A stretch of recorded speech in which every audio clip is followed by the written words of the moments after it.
and I'm starting to think that's all it was. Just a dream. I mean, yeah, that page was pretty ominous, but I've gone through that book 100 times. It's altogether possible that my subconscious remembered the page number and the photo. I've had a lot of free-floating anxiety lately, and my imagination may have been looking for something to give some form to that anxiety. Did you just have a... What?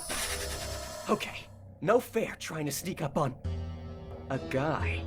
Little one, little spider, so far from home, so far from your mother. Shartra smelled you on the other side, followed the scent across the darkness. Little one, little spider. Look, I know why you're here, but there's no reason for us to fight. I don't buy into this whole natural enemies thing. People have choices. They have free will. Shartra not people.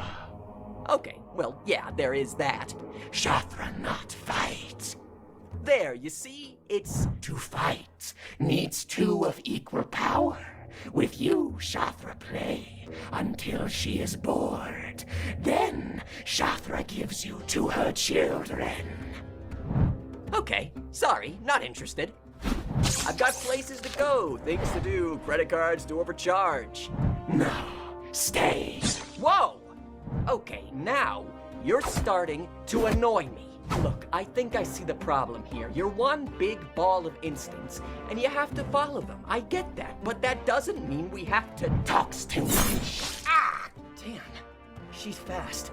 I barely saw that coming in time to move. Would have lost my whole shoulder.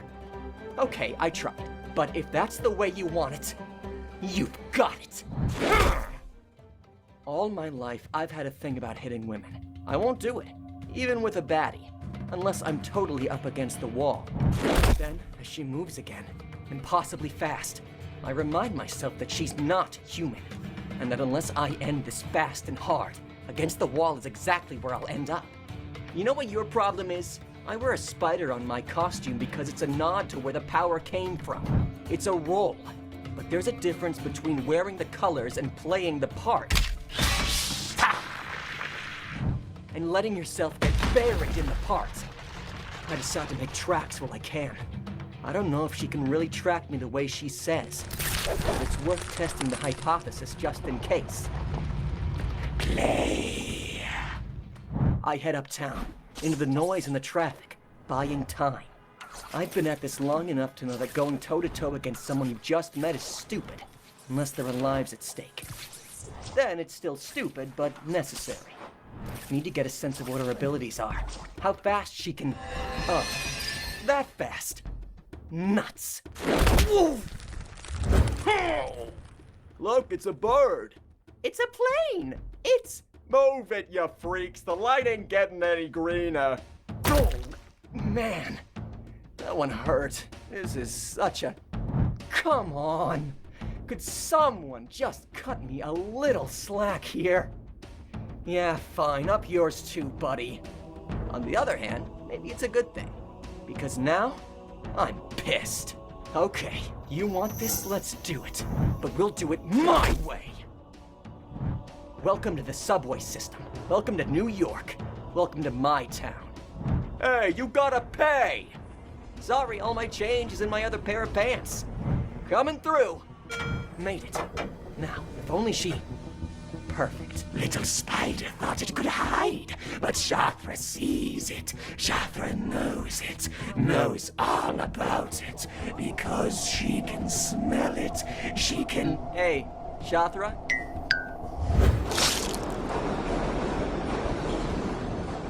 It should be a moment to relax, to celebrate.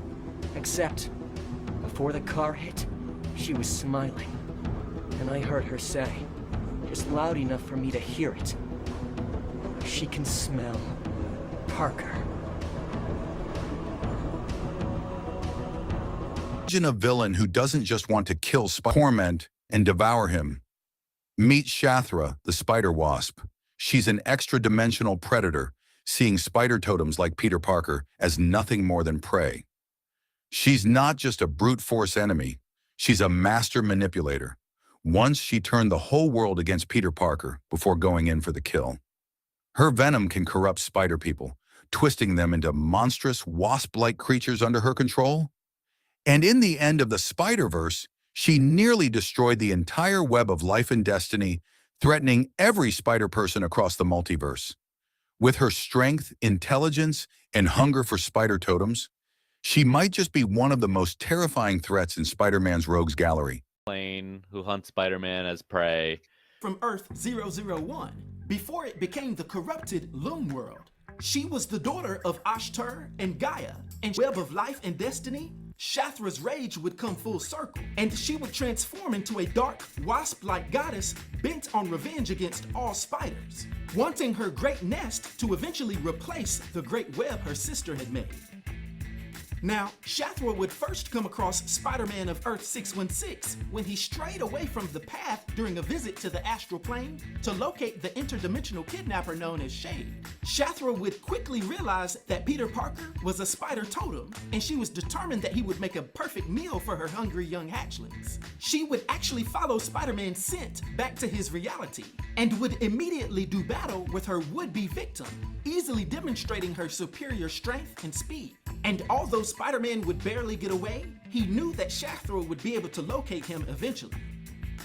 But in actuality, what Shatra would do is change into a human form, taking on the name Sharon Keller, and pose as Spider-Man's upset lover, going on live TV to try to reveal convincing and humiliating details about their relationship. This tactic actually worked, withdrawing Peter Parker out, due to Mary Jane Watson, his woman, being upset over this scenario. Peter would uncharacteristically become very aggressive and actually crash the studio that the interview was taking place and attack so-called Sharon in front of everyone. Lucky for him, she would revert back into her Spider-Wasp form, and the two of them would do epic battle in the streets. And despite Spider-Man almost descending into a mindless fury, he would barely get away after Shatra started getting the upper hand and actually hitting him with her paralyzing agent.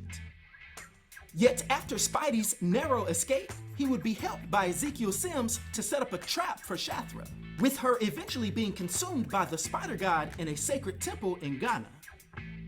However, since she's immortal, years later we'd see Shatra confront Kane Parker in Houston, trying to trick the powerful Spider-Man by appearing in the form of his girlfriend, Annabelle Adams. But in this scenario, Shatra had figuratively bitten off more than she can chew, because Kane completely gave in to his form of the other to consume this wasp goddess.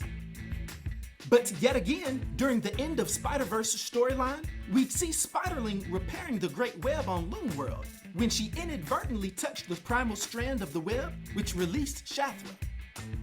The goddess immediately recognized her as a spider totem and being related to Peter Parker, sending her spider wasps to sting her and corrupt Annie to transform her into Shatra's nestling.